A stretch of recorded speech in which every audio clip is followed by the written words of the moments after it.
The home screen in NewsWhip Spike brings your dashboards front and center, making it easy for you to find the right dashboard quickly and reduce the time it takes to get insight from the topics you're monitoring.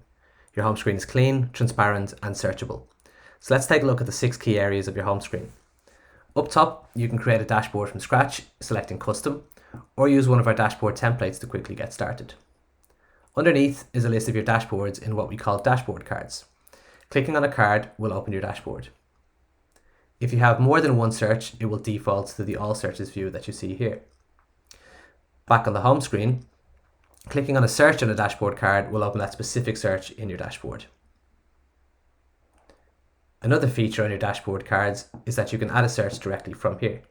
Click on Add a Search, and then you can begin to start building your search topic into that dashboard. You can also click on the 3-dot menu in your dashboard card.